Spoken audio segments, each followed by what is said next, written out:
Welcome back to another episode of Three Beer Country Living and Outdoors. And today I want to teach you how to make homemade flaky buttermilk biscuits. And if you remember when we made homemade butter in my previous video, that from that we extracted fresh buttermilk. So today we're going to go ahead and use that, put it into a recipe, stick around, and I'm going to show you how to do this right. So one of the first things you're going to need for this is 2.5 cups of all-purpose flour. I like to take, and I have a little sifter. I like to get the clumps out. I like to sift my flour. I don't have a big one. We're just going to go ahead and do it this way. You get 2.5 cups of all-purpose flour. And you can use the self-rising kind, but I'm not going to use that. I'm going to go the way they used to do it. Well, the way they used to do it, I don't know what the flour is like. Heck, you can make flour out of cattail roots. 1 tablespoon of baking powder.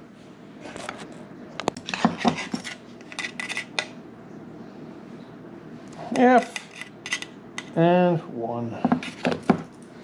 Next, you're going to need 1 teaspoon of salt. I like to use kosher salt in my recipes, just because I do. You can use any kind of salt you like.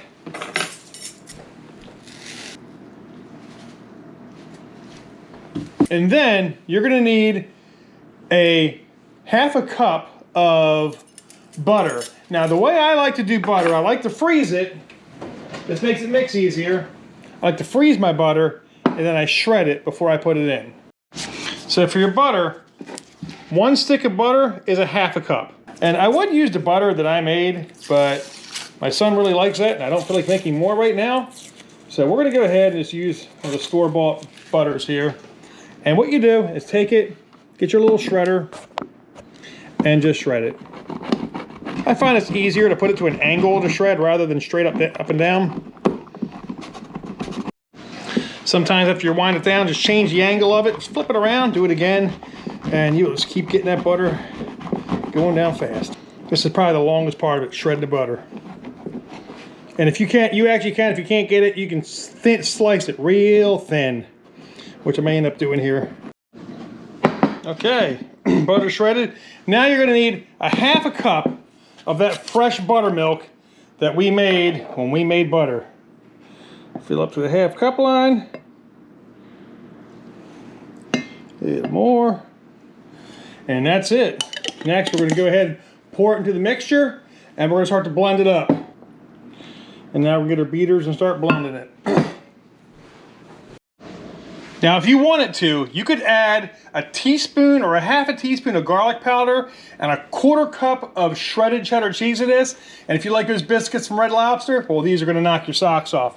We're not going to do that, but I'm going to transfer this to a bigger bowl. This whole mixture here.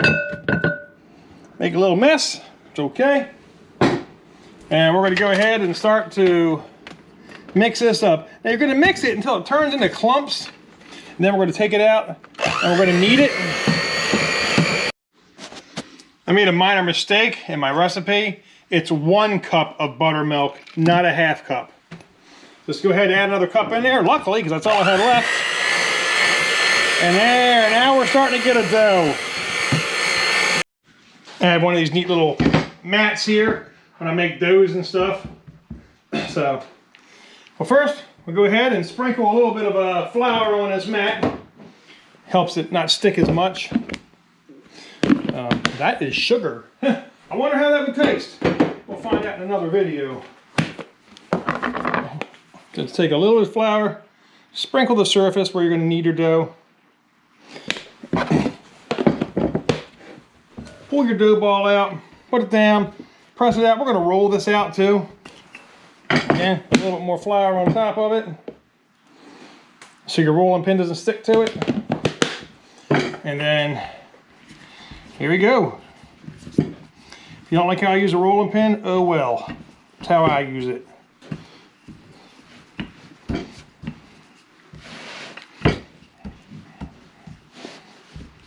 I tend to think that I was somebody that lived hundreds of years ago. I love to do things the old-fashioned way as best I can.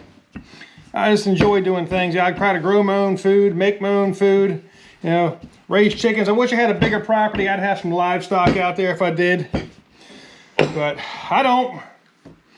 Have we done that? We're gonna go ahead and fold this over. We're gonna roll it out again. What this is doing is creating the layers in your biscuits.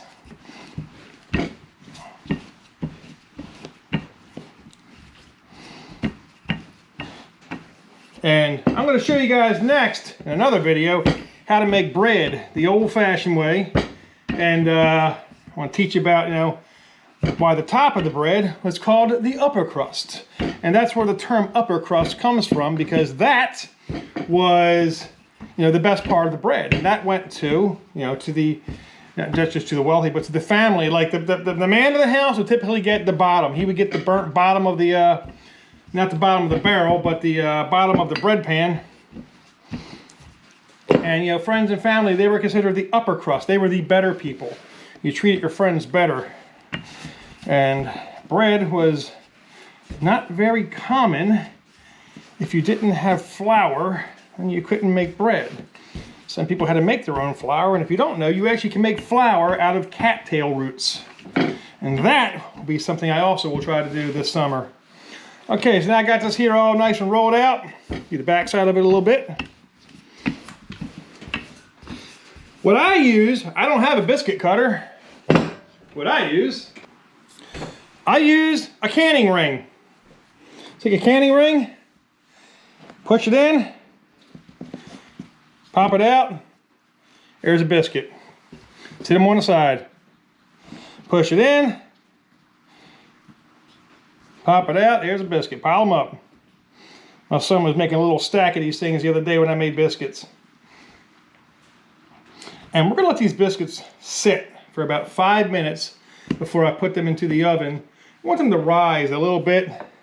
This is not self-rising flour, but I want them to at least to get a little bit of air in them, become a little bit flakier. And now we have this. Can't cut any more biscuits. We go ahead and make a ball again, roll it out, start all over. We'll keep doing this. We got a pile of biscuits, and then we're gonna come back and we're gonna cook them. Now, they're ready. Let's go ahead and slap. Okay, we're gonna come back later on when they're done cooking in about 8 minutes. I'll let you know how they are. 3 minutes into cooking, they're already starting to rise. Oh, it'll be so good.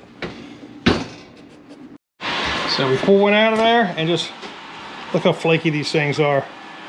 They are so, they're perfect. We're gonna go ahead, get a little salted butter we made the other day, put it on here, maybe a little honey, and enjoy. These things are absolutely delicious. A little bit of butter, homemade butter, and yeah, I highly recommend you do this. 3 beer, we're out.